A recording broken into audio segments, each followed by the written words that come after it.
Abra sua Bíblia em Lucas, Evangelho de Lucas, capítulo de número 22 e versículo de número 31. Lucas, capítulo de número 22 e versículo de número 31. O título da mensagem é Pedro é o quê? Pedro é o quê?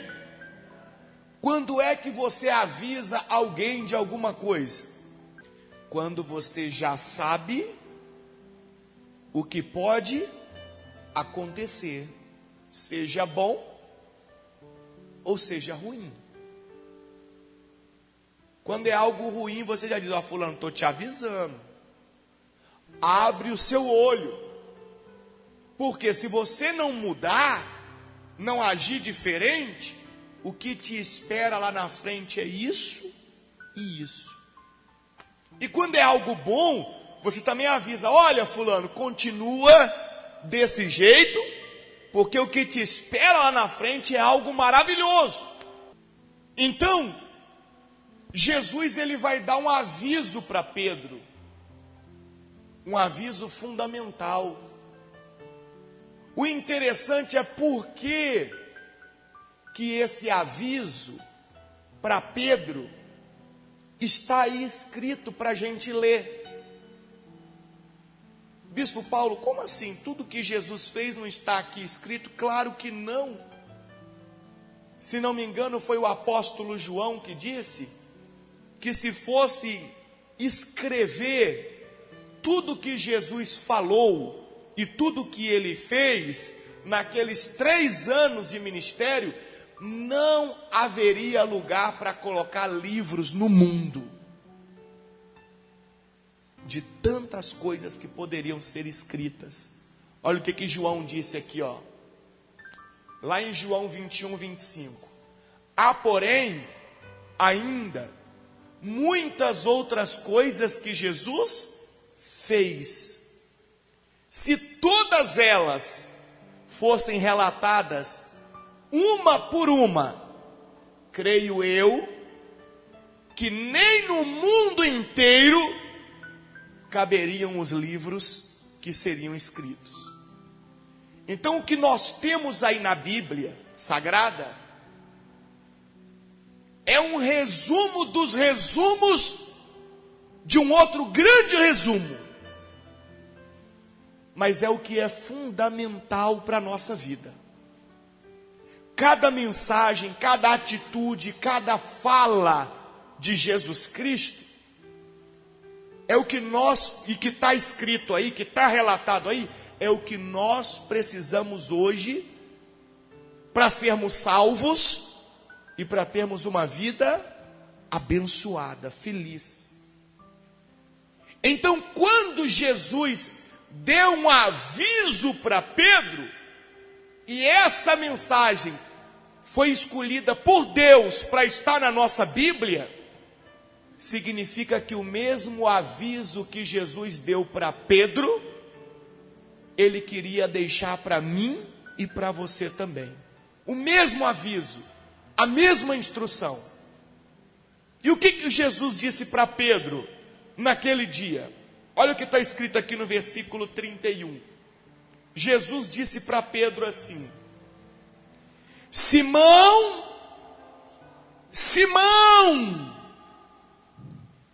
eis que Satanás vos reclamou para vos peneirar como trigo.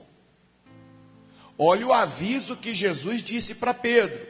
O aviso que Jesus deu para Pedro. Satanás já requisitou, ele já reclamou, ele já fez o pedido. Lembra que tudo só acontece com a permissão de quem? De Deus. Aqui a gente vê algo parecido com a história de Jó.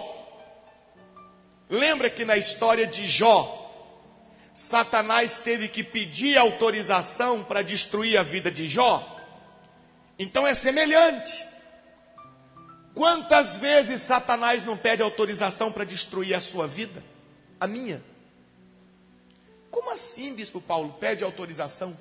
Ele não pode fazer nada se Deus não permitir. Ah, então Deus é mau. Como que Deus pode permitir uma coisa dessa comigo? Em primeiro lugar, Deus não precisa da sua e nem da minha opinião. E em segundo lugar, como é que está o seu comprometimento com Deus? O meu comprometimento com Deus? Será que existe ali uma sinceridade? Uma verdadeira comunhão entre nós e Deus? Será que nós e Deus andamos assim, ó, colados, juntos? Ou não? Ou será que Deus anda de um lado da rua e eu do outro? Então Satanás, ele pediu a Deus permissão para fazer da vida de Pedro como um agricultor fazia para peneirar o trigo. Ele queria esmiuçar, ele queria destruir a vida de Pedro. E se está escrito na minha Bíblia e na sua Bíblia, é porque exatamente o que aconteceu com Pedro acontece comigo e com você hoje. Acontece com todo ser humano hoje. E o que houve aí? Jesus falou: Simão, Simão. Quando você repete o nome da pessoa assim com uma exclamação, você está querendo dizer para ela o quê? Abre o olho, cuidado, presta atenção. É um aviso, o título já é um aviso, mas quando você fala duas vezes, Maria, Maria, João, João, você está dizendo para a pessoa, você já está no limite. Outro dia a Johanna estava me perguntando o que é a tábua da beirada. Tem muita gente que já está na tábua da beirada. Eu estava explicando para ela, o que é estar na tábua da beirada? É estar no limite aqui, a tábua da beirada. Qualquer movimento um pouquinho fora, já cai. E cai e sofre, e morre. Então quando Jesus exclamou o nome de Simão duas vezes, ele estava dizendo, rapaz, o negócio não está bom para você. Não está. O inimigo quer porque quer te destruir. E aí o que Jesus disse? Olha que forte isso aqui, que forte. Eu, porém, roguei por ti. O que é rogar? Orar, pedir. Eu, porém, roguei por ti, orei por você, para que a tua fé não o quê? Desfaleça. Olha que interessante. Não está escrito que Jesus pediu na oração para que Pedro não fosse atingido por Satanás. Não está escrito isso. Não está escrito que Jesus pediu o livramento para Pedro. Não! Está escrito que Jesus orou por ele para que a fé de Pedro não desfalecesse. Tudo que o inimigo quer, o adversário quer, para peneirar você e a mim, é que a nossa fé desfaleça. Enquanto tivermos a fé, enquanto tivermos a confiança em Deus, enquanto tivermos na oração, buscando o socorro de Deus, acreditando na providência de Deus, enquanto tivermos alimentando a nossa fé, enquanto essa fé existir, fica muito difícil ou quase impossível ele me peneirar. Ele pode até mandar um vento de lá, uma tempestade de cá, mas eu consigo resistir. Quando fraqueja, quando a fé desfalece, é aí que ele consegue agir da forma que ele deseja. E qual é a maneira? Olha que interessante agora. Qual é a maneira, biblicamente falando, de nós aumentarmos a nossa fé e não desfalecermos?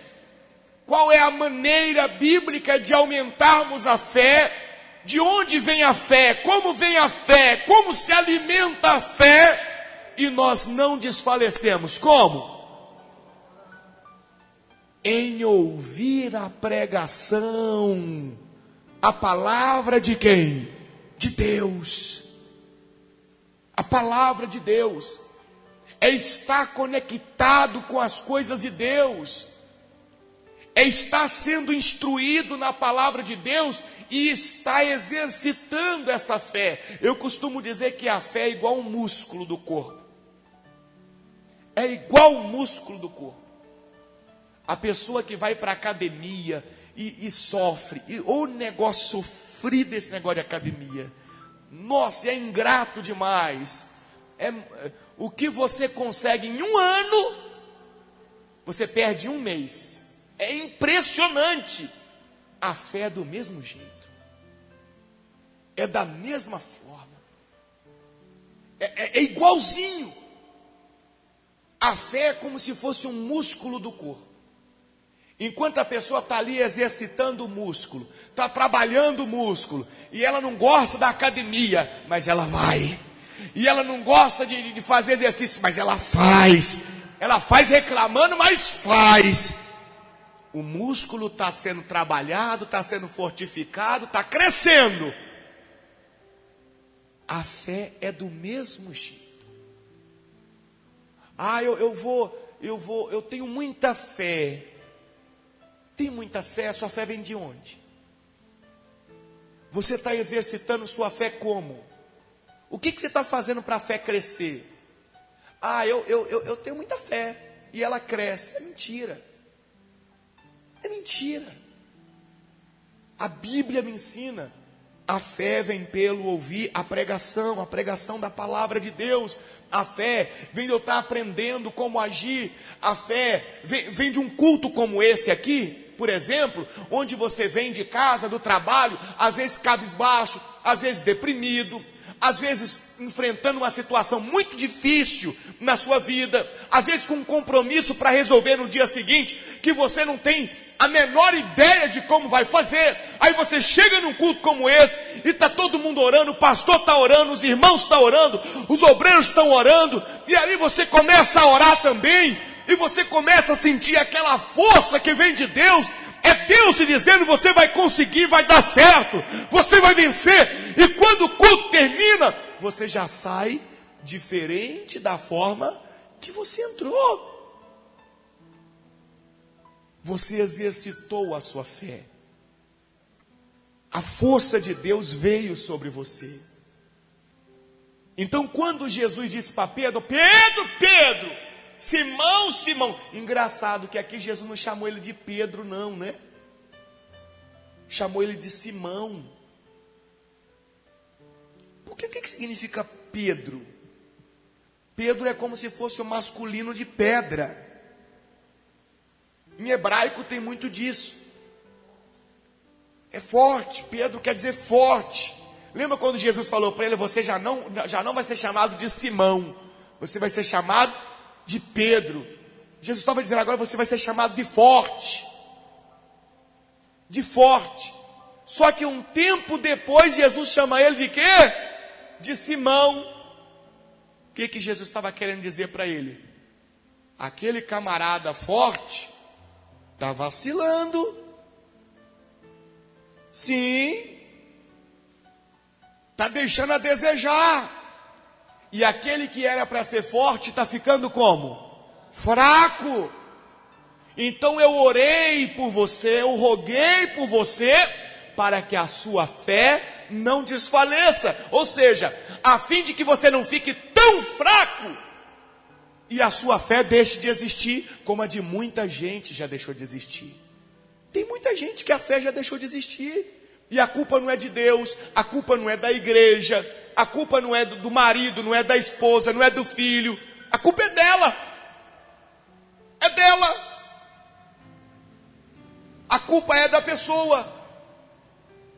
A culpa é porque a pessoa não toma uma posição. Eu preciso fazer algo para a minha fé aumentar, para fazer a minha fé crescer. Eu não posso desfalecer. Eu tenho que estar colado com Deus. Senão o inimigo vai pegar essa brecha e vai me peneirar, vai me destruir. Eu não posso desfalecer. Olha que interessante, Jesus chamou ele de Simão. Simão, Simão. Eu acho que só no falar o nome dele, Simão, o antigo, acho que já... E não era a primeira vez que Jesus falava com Pedro, não. Jesus já tinha falado com Pedro lá atrás sobre a fé dele. Jesus já tinha falado, lembra aonde? No barco, andando sobre as águas. Está lá em Mateus 14. Abre para mim Mateus 14, por favor. Jesus já tinha falado com ele, mas mesmo falando lá atrás, ele não entendeu. Ele não entendeu. E ele continuou sendo aquela pessoa meio lá, meio cá. Enquanto você for meio lá, meio cá, não vai ter como você ver coisas grandes de Deus na sua vida. Não vai ter como eu ver coisas grandes de Deus. Tem que ter comprometimento. Lembra da academia, eu falei? Lembra? Vai na academia uma vez por semana para você ver. Uma vez por mês. Vai resolver o quê? Nada. Nada. Mas eu fui e perdeu tempo. Ou você tem comprometimento, ou não tem. A fé é a mesma coisa. Vida com Deus é a mesma coisa. Para ver coisas maravilhosas acontecer na sua vida do mesmo jeito. Ou você tem comprometimento, ou você não tem. Lembra do Daniel aqui na cova, que nós estávamos vendo antes do culto? Daniel tinha comprometimento com a fé dele. Ele foi para a cova totalmente consciente. Ele não precisou de ser preso, arrastado para a cova, não. Ele foi andando. Ele foi consciente da fé que ele professava. Você está consciente da fé que você professa? Você realmente acredita no Deus que você diz que existe? Você realmente acredita que a oração tem poder para curar, para libertar, para transformar vidas, para salvar família, pessoas? Você realmente acredita que Deus é poderoso para abrir portas, para mudar a história que você está vivendo? Então tenha comprometimento com as coisas de Deus, com a sua fé, e você vai ver as coisas acontecendo. Agora, sem comprometimento não tem jeito. Não tem como. Jesus já tinha falado para Pedro aqui em Mateus capítulo 14, lá andando sobre as águas. Lembra quando tem uma tempestade grande, os discípulos estavam no barco e Jesus estava lá na terra ainda. Aí na madrugada, aquela tempestade, aquele mar revolto, e aí Jesus vem andando sobre as águas. Os discípulos a princípio pensaram que era um fantasma, começaram a gritar. Jesus falou: não temas, sou eu.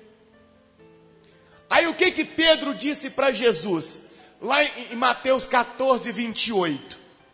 Respondendo-lhe Pedro, disse, olha o que Pedro disse para ele, para Jesus: se és tu, Senhor, manda-me ir ter contigo por sobre as águas. Pedro falou: se é o Senhor mesmo, então manda eu me encontrar com o Senhor andando sobre as águas também. E o que Jesus lhe disse no 29? Ele disse, o que Jesus disse? Vem! Vem! E Pedro, descendo do barco, fez o quê? Fez o quê? Andou sobre as águas. E foi ter com quem? Com Jesus. Ele começou a andar. E estava indo na direção de quem? De Jesus. E o que aconteceu no 30? Reparando, porém, no que? Fala para mim, no que? No que mesmo? Ele reparou no que? Ele reparou no vento? Ele reparou no que? Quer dizer que o vento estava mais forte do que ele.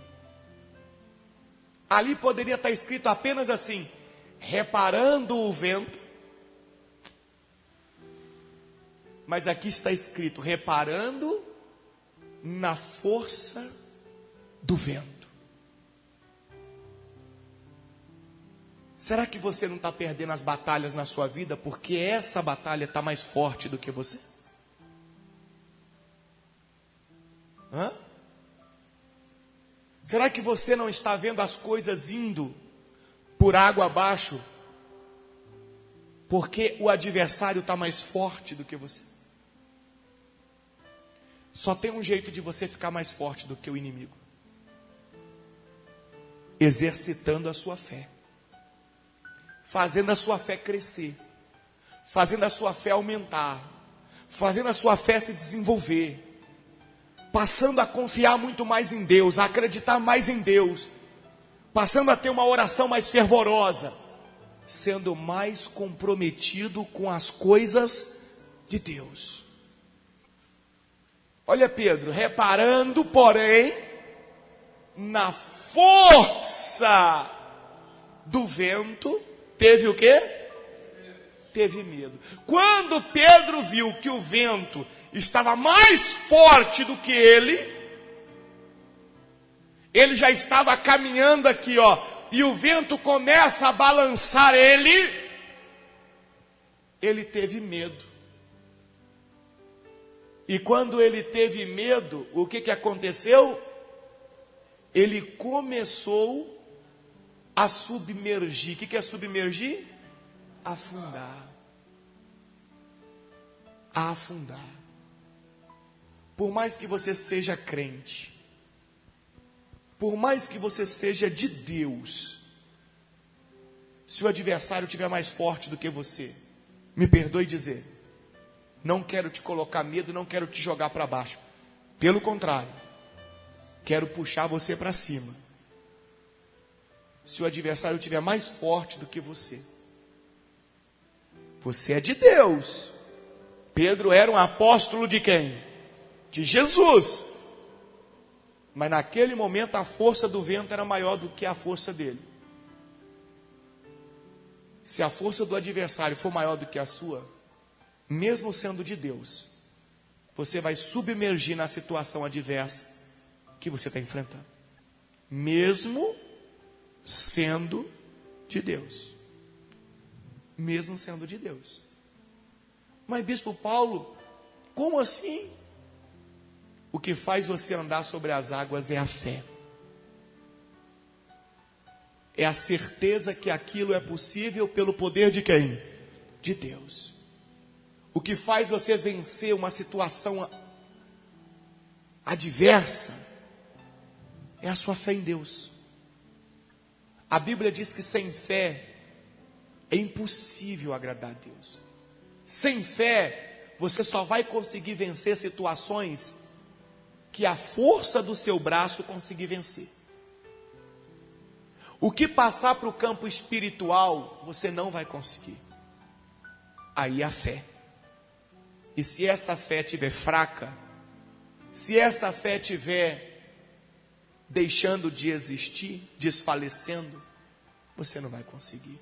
Por isso Jesus rogou por Pedro, pedindo que a fé dele fosse o quê? Aumentada, que não desfalecesse, não acabasse. Então aqui no barco, o que aconteceu no barco? Então, reparando, porém, na força do vento, teve medo. E começando a submergir, a afundar, gritou: salva-me, Senhor. O que vocês acham? O Senhor salvou ele ou não? Salvou ou não salvou? Salvou ou não salvou? Salvou? Por quê? Por quê? Porque senão ele ia morrer.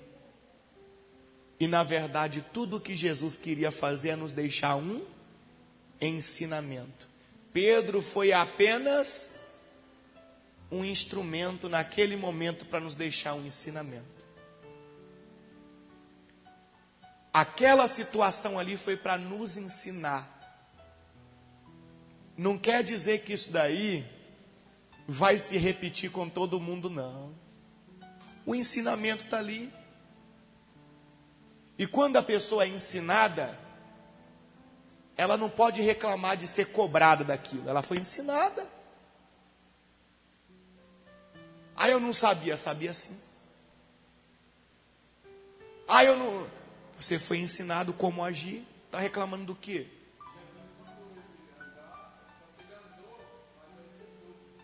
Porque ele reparou na onde? Na força do vento. Quer dizer que a força do vento era maior do que a dele.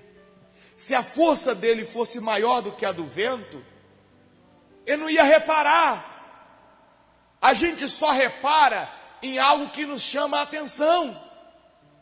Se a força dele fosse maior do que a do vento, ele ia continuar andando como se nada tivesse acontecendo. Quando a nossa fé realmente está forte, quando a nossa fé está sendo exercitada, por mais que tempestades estejam acontecendo ao nosso derredor, nós não vamos nem perceber, nós vamos continuar caminhando, porque nós estamos mais fortes do que a força do vento, do que a força da tempestade, do que a força do inimigo, do adversário. Agora, se a nossa fé tiver deixando de existir, desfalecendo, aí sim a força da tempestade vai nos chamar a atenção. Vai começar a nos oprimir, nos destruir. É aonde normalmente a pessoa diz: eu não estou aguentando mais. Eu não vou conseguir. A força dela está menor do que a força da opressão. Vocês já ouviram essa palavra? Opressão. Você sabia que opressão é uma coisa espiritual? Sabia não? Não. Está na Bíblia. Eu acho que é Eclesiastes que diz que a opressão faz endoidecer até o sábio. A pressão é coisa natural, física. E a opressão é espiritual. Quando o inimigo trabalha para destruir a vida de uma pessoa, ele trabalha com opressão. Encontrou? Olha aqui, ó. Para você não achar que eu estou falando besteira. Eclesiastes capítulo 7, versículo 7. Verdadeiramente, a opressão, não é a pressão não, ó. É a opressão, é aquilo que é espiritual, aquilo que vem de todos os lados. Você concorda comigo que a pressão, ela vem de um lado só? Lá no meu trabalho eu estou sofrendo pressão do meu gerente. No meu trabalho, tá vendo? Uma questão específica. No meu trabalho, estou sofrendo a pressão do meu gerente. Ela vem de um lado só. A opressão, ela não vem de um lado só. A opressão, ela vem de todos os lados. Ela vem para oprimir. Vem da direita, da esquerda, da frente, da trás ao mesmo tempo. Por isso, igual a força do vento. Agora você entende que aquela tempestade no mar, aquele vento, era causado por quem? Por Satanás. Ele estava causando uma opressão. Exatamente. É isso que acontece hoje. O que nós enfrentamos no nosso dia a dia é uma opressão. Opressão. De todos os lados vem aquela força negativa, aquela força destruidora, que só tem um jeito de eu conseguir continuar caminhando e indo em frente, se eu estiver mais forte do que o adversário, do que a força desse vento, a força dessa opressão. E como é que eu vou estar mais forte? Se a minha fé estiver sendo exercitada, se a minha fé estiver se aumentando, se a minha fé estiver totalmente alicerçada em Deus, e eu ali, verdadeiramente comprometido com as coisas de Deus, comprometido com a minha fé, aí eu vou conseguindo ter forças para caminhar, para resistir. A opressão faz endoidecer até quem? O sábio. Você pode ver que o sábio é aquela pessoa que vem a pressão e ela não sente grandes dificuldades. Ela é sábia, ela é experiente, ela é madura, ela sabe como resolver grandes problemas. Então vem a pressão, para ele é uma coisa normal. Tem gente até que diz, eu já sou acostumado a viver sob pressão. Quem já ouviu alguém falando assim?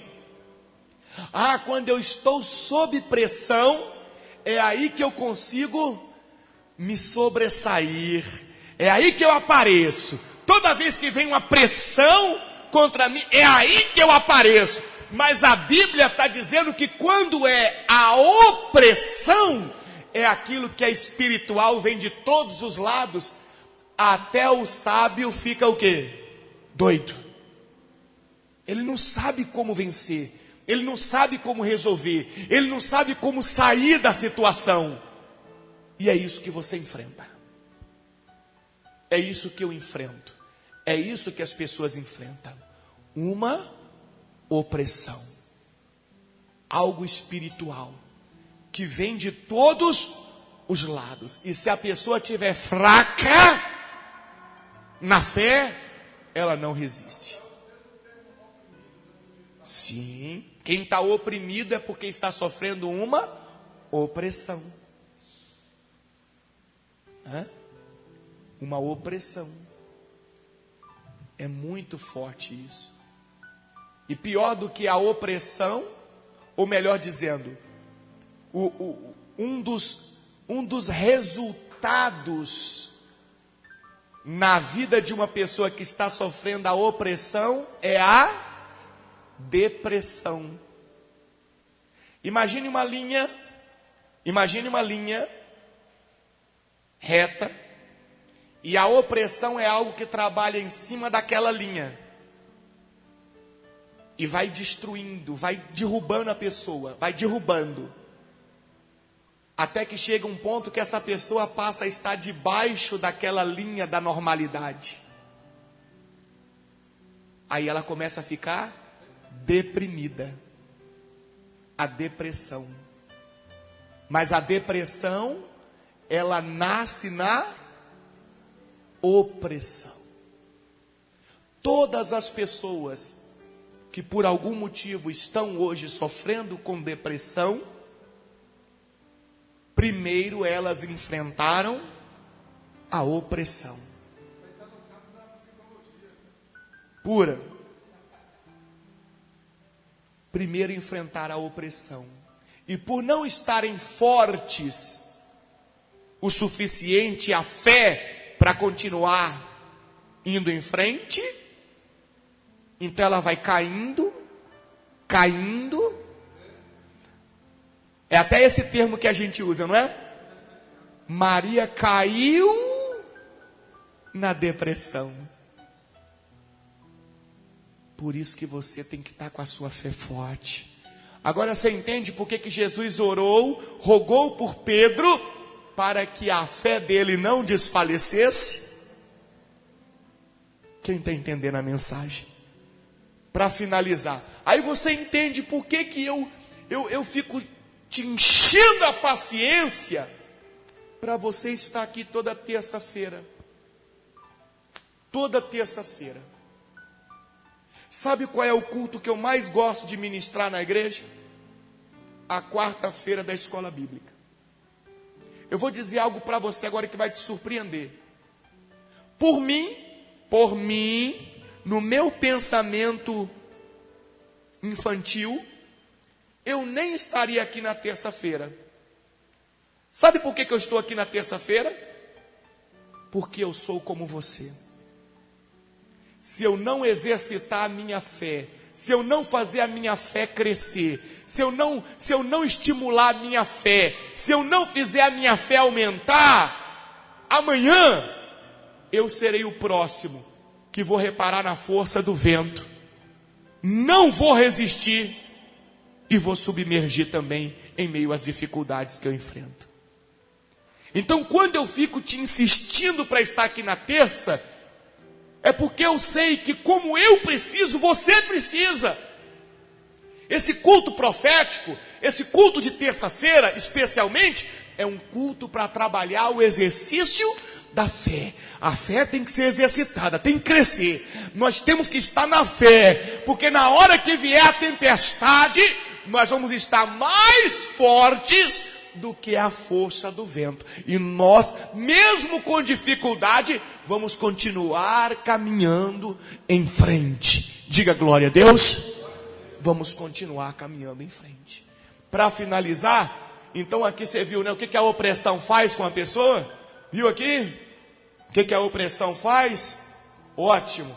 Voltando lá em Lucas 22 para finalizar, Jesus disse no versículo 32: eu, porém, roguei por ti, para que a tua fé não desfaleça. Aí Jesus disse mais: tu, pois, quando te converteres, fortalece quem? Seus irmãos. A Jesus falando com ele, o dia que você mudar de pensamento, porque Pedro estava achando que a fé dele já era grande, mesmo tendo afundado aonde? Lá no mar.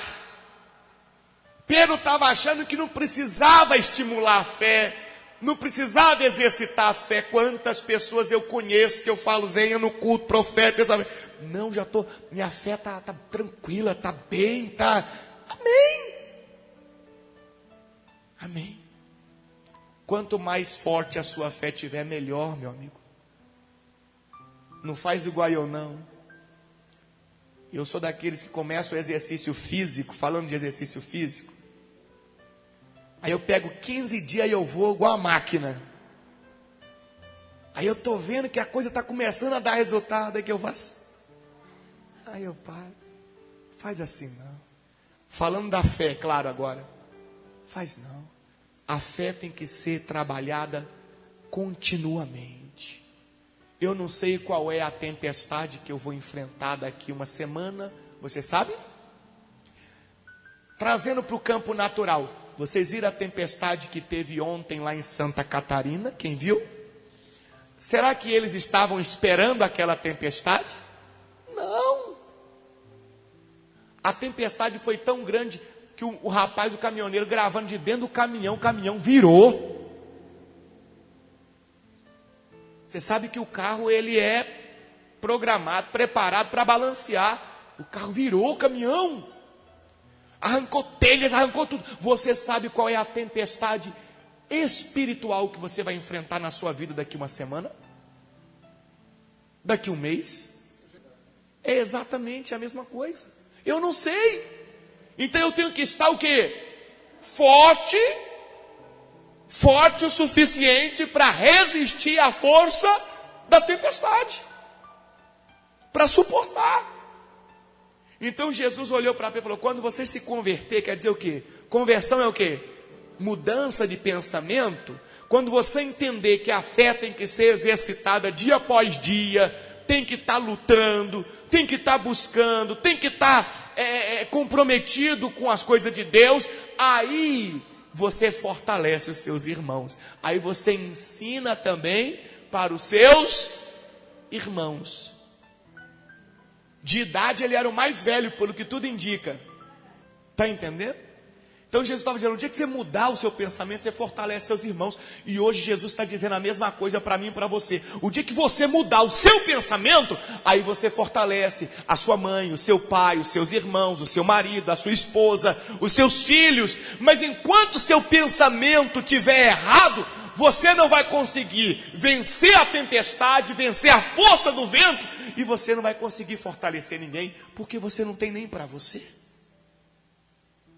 Jesus falou, quando você se converter, fortalece os teus irmãos. Aí Pedro aceitou de primeiro o que Jesus falou, não foi? Porque Pedro reconheceu que não precisava, ele reconheceu que ele estava fraco, que ele precisava fortalecer a fé. Foi assim, não foi? Pelo contrário, olha o que ele disse para Jesus. Ele, porém, respondeu, Senhor, estou pronto a ir contigo, tanto para a prisão, como para onde? Para a morte. Ao orgulho?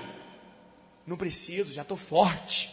Eu estou preparado, pode vir a opressão que for. Eu estou pronto para ir com o Senhor, tanto para a prisão, quanto para onde? Para a morte. Rapaz, Jesus era bom demais, né? Não, ele é bom demais. Estou falando para os discípulos lá. Jesus olhou para ele e falou. Mas Jesus lhe disse, afirmo-te. Quer dizer o quê? Eu estou te dando a certeza do que eu vou falar. Eu não estou cogitando não, estou afirmando. Pedro. Agora chamou ele de Pedro. Por quê? Eu vou terminar de ler o texto, aí você vai entender. Afirmo-te, Pedro, que hoje 3 vezes negarás que me conhece, antes que o galo cante. Por que Jesus agora chama ele de Pedro? Sabe o que eu sinto aqui? O que eu sinto lendo o texto? Um pouquinho de ironia. É isso que você sente? É isso que eu sinto. Lá atrás Jesus estava ensinando, Simão, em outras palavras, nos chamou de Pedro para mostrar, rapaz, você não tá forte como deveria estar. Não se tornou quem você deveria se tornar. Aí na hora que ele veio com toda aquela arrogância, tô pronto para ir preso ou para ir para a morte. Sou eu, o cara, eu estou forte, não preciso de fortalecer nada não. Afirmo-te, Pedro, em outras palavras, homem forte, que antes do galo cantar nessa madrugada, você vai me negar 3 vezes. Em outras palavras, você está tão fraco, você tá tão para baixo, você acha que está forte, mas você está tão para baixo, que nessa noite, antes do galo cantar, você vai me negar 3 vezes. Você vai negar 3 vezes que me conhece. De tão fraco que você está. Pedro.